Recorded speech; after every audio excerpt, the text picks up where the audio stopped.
नमस्ते। एक बात सोचिए, हजारों किलोमीटर दूर कोई लड़ाई हो रही है और उसका सीधा असर हमारी जेब पर पड़ रहा है। हमारी ऊर्जा की कीमतें आसमान छू रही हैं। आज हम इसी उलझे हुए लेकिन बहुत जरूरी टॉपिक को समझने वाले हैं और ये भी देखेंगे कि कैसे इस पूरे ग्लोबल खेल में भारत एक नई चाल चल रहा है। तो चलिए शुरू करते हैं। तो सबसे पहला सवाल तो यही उठता है ना? एक तरफ युद्ध की खबरें, दूसरी तरफ पेट्रोल डीजल के बढ़ते दाम। आखिर इन दोनों के बीच कनेक्शन क्या है? ये कोई इत्तेफाक नहीं है, बल्कि ग्लोबल इकोनॉमी की एक बहुत ही पेचीदा सच्चाई है। देखिए, इस पूरी कहानी की जड़ है मिडिल ईस्ट में।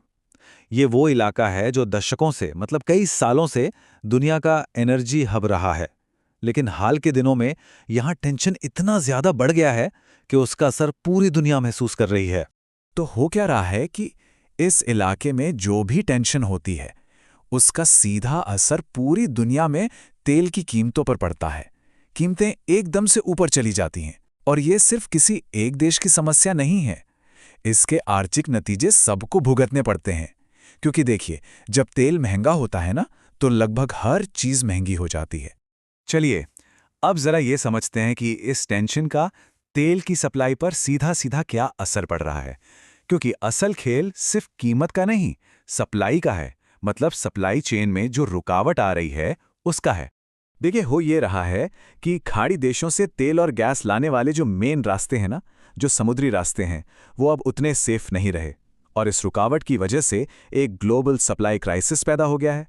और ये तो सिंपल इकोनॉमिक्स है। जब सप्लाई कम होती है और डिमांड उतनी ही रहती है तो कीमतें तो बढ़ेंगी ही।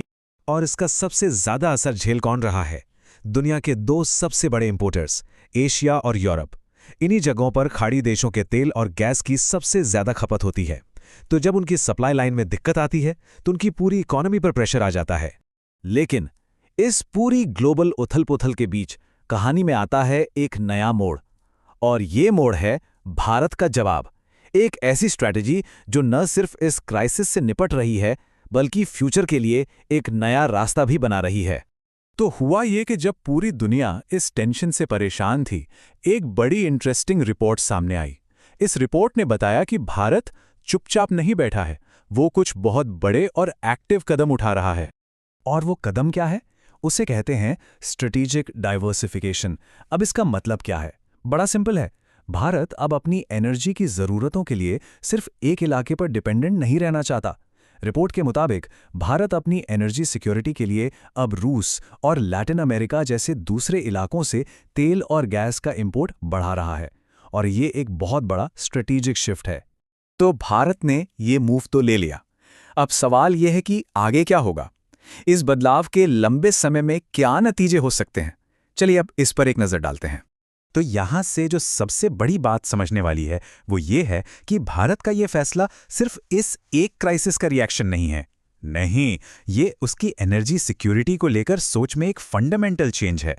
एक तरह से ये भविष्य में आने वाले ऐसे किसी भी संकट से निपटने की तैयारी है।